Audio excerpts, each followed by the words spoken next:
तो हम इंजीनियर्स इसमें क्या-क्या काम करते हैं, इमरजेंसी में हम क्या-क्या देखते हैं और किन-किन चीज़ों पे हमें अलर्ट रहना पड़ता है, वो सबसे इम्पोर्टेंट होता है।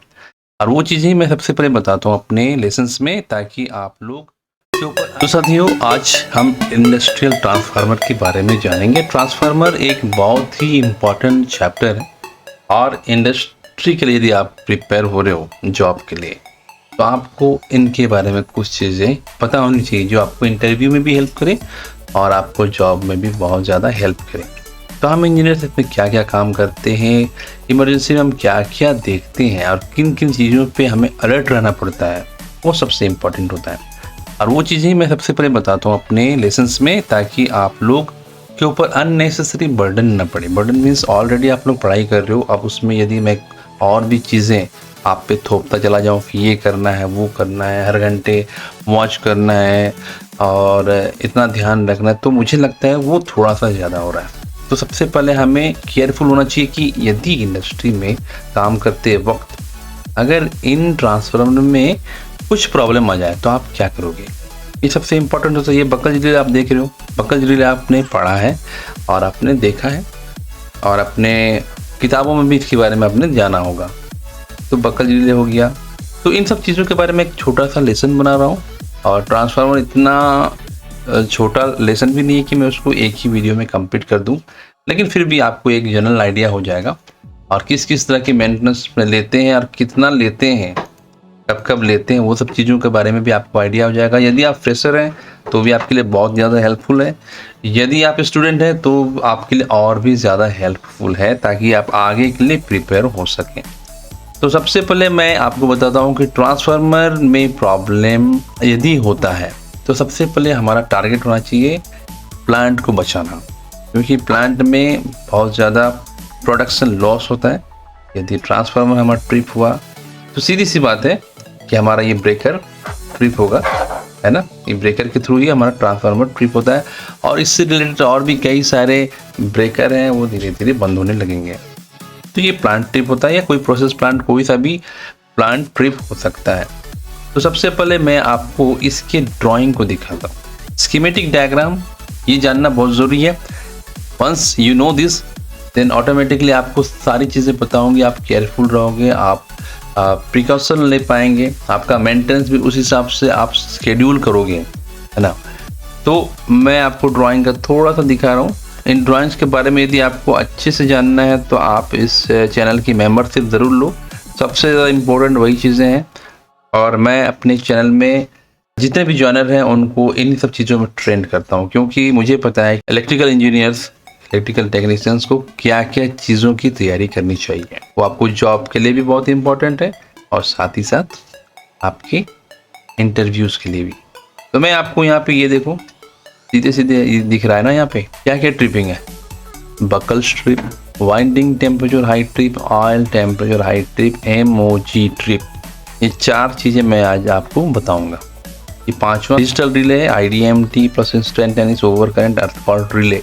लेकिन उन सारी चीज़ों को मैं एक साथ आज कवर नहीं कर सकता, मैं इन 4 चीज़ों के बारे में बताऊँगा और ट्रांसफार्मर में यही चीज़ें आपको जाननी बहुत ज़्यादा ज़रूरी है। तो ये 5 ही सिग्नल इसको ट्रिप कर रहे हैं, हमारे मास्टर ट्रिप को। मास्टर ट्रिप के बारे में यदि आपको जानना है तो मैंने कहा कि आप इसका ज्वाइन बटन क्लिक करके इसकी मेंबरशिप ज़रूर लो।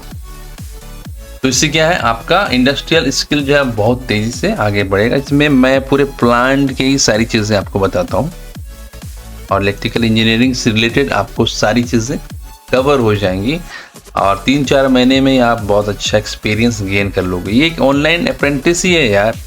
अप्रेंटिसशिप में भी उतना स्टूडेंट नहीं सीख पाते जितना यहाँ पे आप सीख सकते हो। आप अंदर बाहर सारी चीज़ें देख रहे हो ना मशीन के अंदर, तो ये सारी चीज़ें अवेलेबल है। लाइव प्लांट है, लाइव पावर प्लांट, सो इससे आपको काफ़ी ज़्यादा फायदा होगा। तो मैं सबसे पहले आपको लेकर चलता हूँ डायग्राम में क्या क्या। पहला कौन सा ट्रिपिंग था हमने देखा था, पहला जो ट्रिपिंग था बकल स्ट्रिप। उसके बाद winding temperature high, oil temperature high, MOG, ये 4 चीज़ें मैं आपको दिखाता हूँ ट्रांसफार्मर में। ये हम ट्रांसफार्मर में आ गए। सबसे पहले ये हमारा मार्शलिंग बॉक्स कहलाता है। ये सामने में जो पैनल है इसके अंदर ही पूरा कंट्रोल जो है, अभी जो वायरिंग हमने देखी वहाँ पे डायग्राम में, वो सारी चीज़ें इसके थ्रू जाती हैं। तो ये winding temperature high, oil temperature high क्या है, इसका अलार्म क्या है? ये देखो यहाँ पे वाइंडिंग टेम्परेचर इंडिकेटर, ठीक है, ये गेजेस है, टेम्परेचर गेजेस, ऑयल टेम्परेचर का ये भी है। इसमें मैं आपको और थोड़ा करीब से दिखाऊं ताकि आपको एक आइडिया हो। यहाँ पे मर्क्यूरी स्विचेस लगे हुए हैं, है ना, मर्क्यूरी स्विचेस। अगर मैं इसको और थोड़ा सा सामने दिखाऊं तो आपको और क्लियरली विजिबल होगा ये है क्या चीज़। थोड़ा सा कैमरा मेरे को और सामने आने दीजिए, एक सेकेंड, यस, स्टॉप। यहाँ पे देखो आप, क्या है ये, पीछे डायल है, डायल में कुछ नंबर्स डाले, 0, 30, 60, 90, 120, 150। ये सेट वैल्यू होता है, आप इसको सेट कर सकते हो पीछे, है ना, मैकेनिकल अरेंजमेंट है, छोटे छोटे गियर्स लगे होते हैं, उससे आप सेट कर सकते हो। जितने पे भी आपने सेट किया वो आपका सेट पॉइंट आपने डिसाइड कर लिया टेम्परेचर का। अब उस टेम्परेचर पे आकर यदि टेम्परेचर और आगे बढ़ रहा है जरा सा भी, तो ये जो है मर्क्यूरी स्विच, इसके अंदर है क्या, ये वायरिंग हुई है, 2 वायर है ना, एक में सप्लाई ऑलरेडी है और एक में सप्लाई नहीं है। ये फेज न्यूट्रल वाली नहीं है, ये एनो कॉन्टैक्ट है, नॉर्मली ओपन जिसको आप बोल सकते हो। तो एक साइड में इसका सप्लाई है और यहाँ पे आप ध्यान से देखो नीचे है मर्क्यूरी। मर्क्यूरी क्या करेगा, मर्क्यूरी इनको शॉर्ट करेगा कब, यदि उस सेट वैल्यू से ऊपर यदि हमारा टेम्परेचर जा रहा है तो ये तुरंत ये डायल जो है, ये जो स्विच है एंटी क्लॉकवाइज, दैट मीन्स एक साइड को और झुक जाएगा ये, और ये मर्क्यूरी अंदर से सीधे यहाँ पे आकर इनको शॉर्ट कर देगा और शॉर्ट करते ही आपका अलार्म जनरेट हो गया, सिंपल। सेम चीज आप यहाँ पे ट्रिपिंग के लिए भी है, S2 ट्रिपिंग के लिए। ट्रिपिंग में भी आप उसी तरह से सेट वैल्यू यदि आपने सपोज दैट 75 रखा है टेम्परेचर का अलार्म के लिए, तो आपको ट्रिपिंग के लिए 75 से आप 10 डिग्री ऊपर रख लो, 85 कर दो। तो 85 को जैसे इसने क्रॉस किया तो फिर ये वाला स्विच जो है ये ऑपरेट हो जाएगा और फिर क्या होगा, ट्रिप, इससे ट्रिप सिग्नल जाएगा जो हमें बिल्कुल नहीं होने देना चाहिए। इसलिए ही अलार्म किस लिए दिया गया है, एक साथ ट्रिपिंग क्यों नहीं है, ताकि हम अलर्ट हो सकें और हम तुरंत कुछ क्विक एक्शन लें और प्लांट को, उस ट्रांसफार्मर को सेव कर सकें। एक कंपनी हमसे यही तो चाहती है ना, हम इतने ज़्यादा अलर्ट होकर कंपनी का फ़ायदा कराएं। तो इसलिए हमारा क्विक एक्शन लेना बहुत ज़रूरी है। कहाँ पे क्या फॉल्ट आ रहा है, कैसे हमें उसे रिमूव करना है, कैसे ठीक करना है, इमरजेंसी में क्या हैंडल करना है, ये सारी चीज़ें। तो सेम चीज़ बकल्स के लिए भी अप्लाई होगा। ये मैंने आपको क्या बता दिया, वाइंडिंग टेम्परेचर, ऑयल टेम्परेचर, ये दोनों ही स्विचेस सेम उसी प्रिंसिपल पे काम कर रहे हैं। ओके, तो मुझे नहीं लगता कि इसके लिए भी अलग से मैं आपको बताऊंगा, ये सेम चीज़ वही है ना। ये वाइंडिंग टेम्परेचर का था, वो आपका ऑयल टेम्परेचर का था। वाइंडिंग में ऑयल क्यों रहती है, ऑयल उसको कूलिंग करने के हिसाब से रहती है, क्योंकि हमारा जो ट्रांसफार्मर है लोड में है, तो लोड में क्या होगा, वो हीट जनरेट करेगा।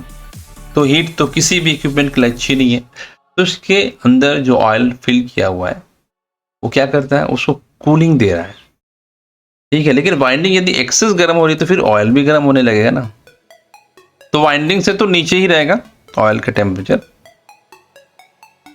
ये कैसे कैसे जा रहे हैं, ये देखो मैं दिखाता हूँ कहाँ कहाँ से इनकी टैपिंग ली हुई है, कहाँ से वो टेम्परेचर ले रहा है। इधर साइड से यहाँ पे आप देखो, यस, ये सामने हम आ गए।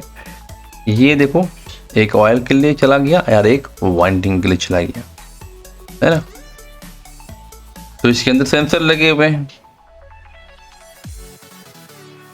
सेंसर क्या होता है, वही जो हमारा बुखार नापने के लिए जो हम यूज कर रहे हैं यार, वही चीज है। इसमें इंडस्ट्रियल टाइप का है, ये मर्क्यूरी है उसके अंदर।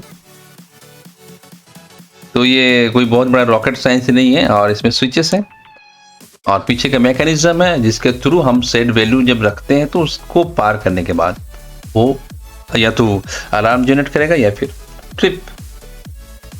यहाँ पे उसकी वायरिंग, इसके बारे में आपको पता होना चाहिए ना।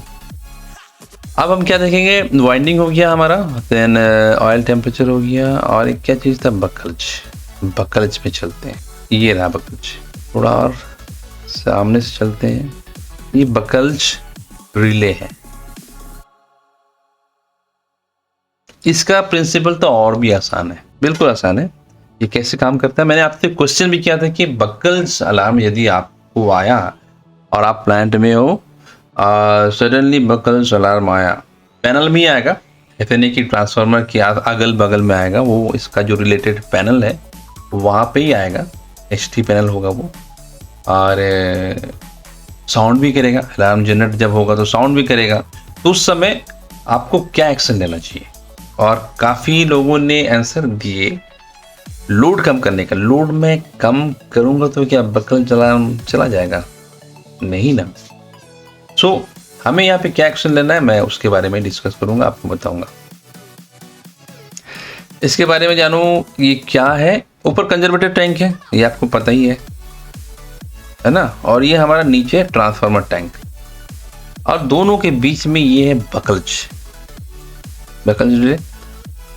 अब इसमें आप ध्यान दो, जब गैस जाएगी, गैस क्या है, जो ऑयल है वो कहीं ना कहीं डिकम्पोज होता है किसी फॉल्ट में, या फिर ओवर हीट हो रहा है यदि हमारा अंदर वाइंडिंग वगैरह, तो फिर कुछ गैसेस प्रोड्यूस होंगी।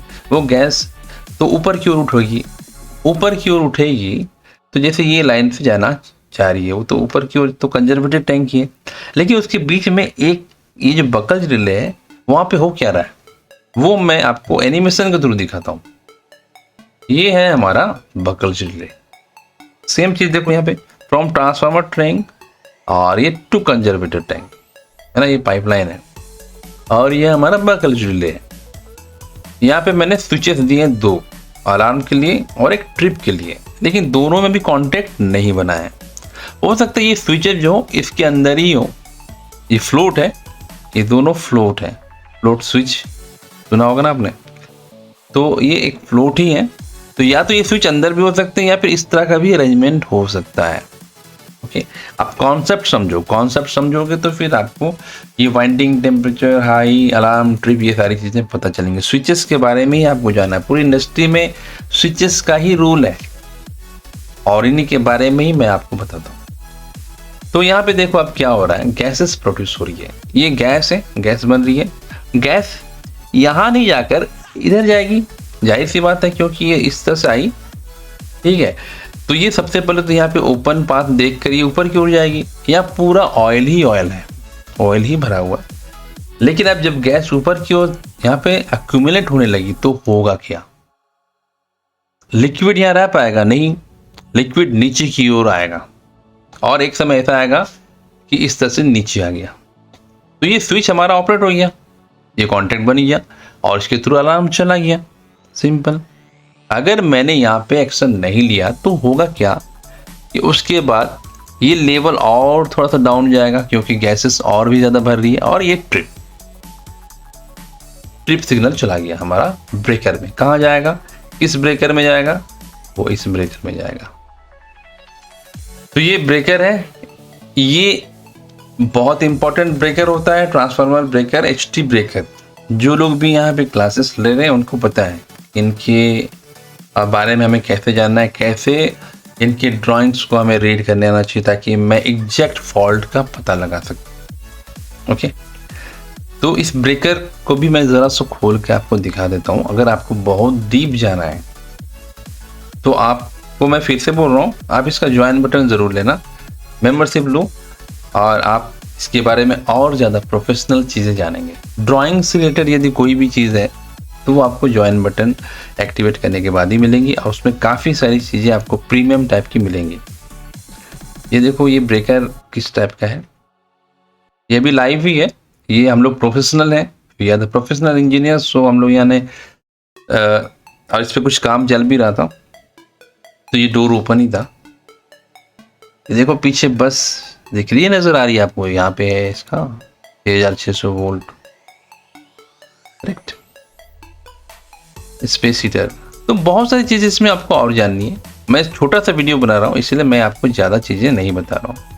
ये देखो, वो जितने भी जो ट्रिपिंग सिग्नल या फिर ट्रिप अलार्म जो आते हैं, वो सारे यहाँ पे इनके लिए ये सारे ही रिले यहाँ पे प्लेस किए हुए। ये master trip relay, okay, buckles trip, buckles alarm, ये आपको नज़र आ रहा होगा यहाँ पे, ये रहा बकल्स अलार्म, बकल्स ट्रिप है ना, एक ही में डबल डबल है रिले। एक रिले इसमें से एक जो हाफ पोर्शन है वो किसके लिए, अलार्म के लिए, और आधा जो है वो ट्रिपिंग के लिए। Same thing, winding temperature high, alarm, trip. Then over sorry क्या है ये, OTI, oil temperature high, alarm, oil temperature, trip. आपको MOG के लिए भी हो, ये रहा MOG अलार्म, है ना। तो और वो एनोंसिएटर भी आता है। जो अलार्म आपका आएगा वो कहाँ पे आएगा, ये रिले पे ही आएगा, लेकिन उसके साथ ही साथ ह्यूटर जो बजता है और साथ में हमें डिस्प्ले होगा, वो कहाँ पे आएगा, ये रहा। इसे कहते हैं एनोंसिएटर पैनल, ठीक है।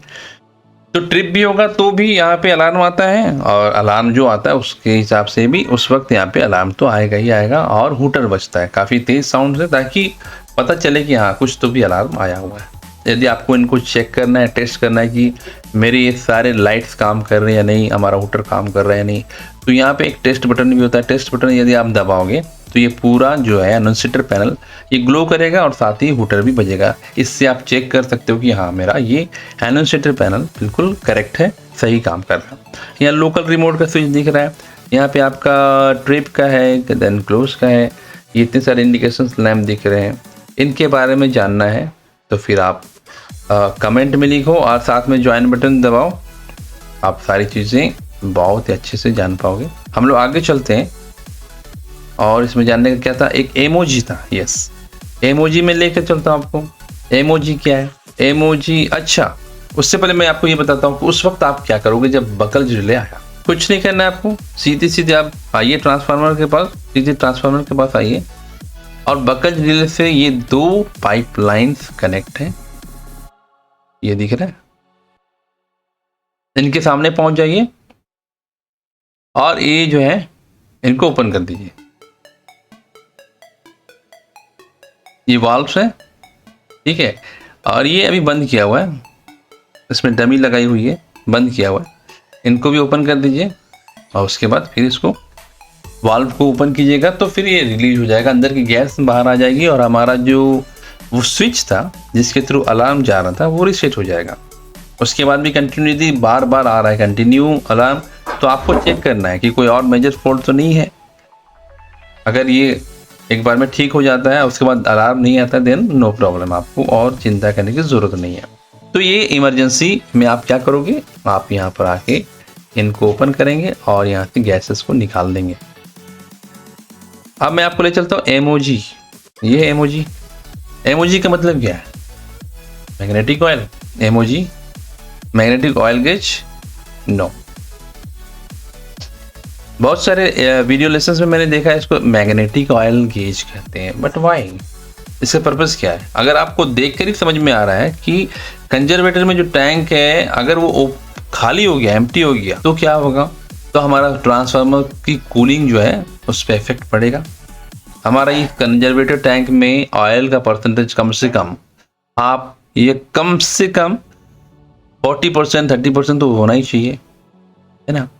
तो इसलिए इसको कहते हैं मिनिमम ऑयल गेज।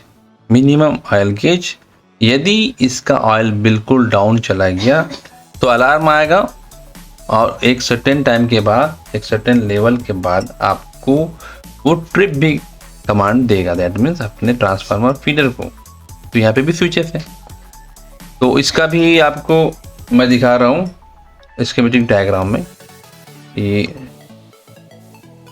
ये रहा ना एमओजी ट्रिप। अब एमओजी का फुल फॉर्म जान लो, एबीबी की ड्राइंग है, एबीबी की ड्राइंग में क्या लिखा हुआ है, मिनिमम ऑयल गेज ट्रिप। तो इसको एमओजी कहना उचित नहीं बैठता, इसको कहते हैं minimum oil gauge. That means यदि ऑयल का लेवल बहुत डाउन चला गया उस वक्त हमें अलार्म, पहले तो अलार्म आनी चाहिए, ये रहा अलार्म, और अगर उसके बाद भी अलार्म पे हमने कोई वर्क नहीं लिया तो फिर मिनिमम ऑयल गेज ट्रिप भी कर देगा। तो अगर ये अलार्म आता है तो हमें तुरंत सचेत हो जाना है कि अब क्या करना है, उसमें ऑयल फिल करना है। ऑनलाइन भी आप फिलिंग कर सकते हो, नो प्रॉब्लम, दिक्कत नहीं है, क्योंकि जो ऑयल का है इसका वीडी वैल्यू काफ़ी ज़्यादा होता है, that means break down value जो है काफ़ी ज़्यादा होता है। ये एक बहुत इंसुलेटर है, ये वाइंडिंग के साथ कांटेक्ट में भी रहता है, लेकिन ये इसका डाइलेक्ट्रिक स्ट्रेंथ बहुत ज़्यादा है, इसलिए बीच बीच में ऑयल का जो है BD वैल्यू भी चेक किया जाता है। तो उस वक्त कंडीशन में आप क्या करोगे, आप वहाँ पे ऑयल की फिलिंग करवा दो, है ना, कोई प्रॉब्लम नहीं है। उसके लिए ट्रांसफार्मर को बंद करने की भी ज़रूरत नहीं है, लेकिन आपका ऑयल जो है अच्छी क्वालिटी का होना चाहिए। ऐसा नहीं कि कहीं पे भी पड़ा हुआ है ऑयल, ट्रांसफार्मर ऑयल ही डलता है, लेकिन कहीं से भी उठा के उसको नहीं लेकर आने का है और डालने का है। आपका ऑयल बिल्कुल परफेक्ट होना चाहिए, कंडीशन में होना चाहिए, नया होना चाहिए और अच्छी तरह से रखा हुआ होना चाहिए। तो बकल्स देख लिया आपने, वाइंडिंग टेम्परेचर, ऑयल टेम्परेचर ये देख लिया, और इसके बाद क्या देखा, एमओजी। ओके, मुझे लगता है इतना सा चीज़ आप आज समझ लो, और आपको पसंद आए तो आप कमेंट में लिखो कि आपको क्या उसके जो डिजिटल रिले के बारे में भी जानना है, तो मैं उसके ऊपर भी एक वीडियो बना दूंगा। और इनको शेयर करो यार, इलेक्ट्रिकल का नॉलेज सबको होना चाहिए। जितने भी इलेक्ट्रिकल की पढ़ाई कर रहे हैं, इलेक्ट्रिकल इंजीनियरिंग की पढ़ाई कर रहे हैं, इलेक्ट्रिकल एक रिस्की चीज़ है, मैं हमेशा बोलता आया हूँ, तो इसमें नॉलेज चाहिए ही चाहिए। और उस नॉलेज को गेन करने के लिए आपके अंदर डेडिकेशन होना चाहिए और सहयोग की भावना होनी चाहिए। आप अपने मित्रों को, अपने साथियों को ज़रूर से ज़रूर ये इन सब चीज़ों के बारे में बताएं। वीडियो को ना भी फॉरवर्ड करो तो कोई बात नहीं, आप जाकर उनको बताओ ज़रूर कि मुझे ट्रांसफार्मर के बारे में ये जो चीज़ें पता चली है आपको भी पता होना चाहिए, ताकि हम लोग सेफली काम कर सकें। मिलते हैं फिर एक नेक्स्ट लेसन में, एक बहुत ही अच्छे इंफॉर्मेटिव लेसन के साथ। तब तक के लिए bye, take care and work safely, bye.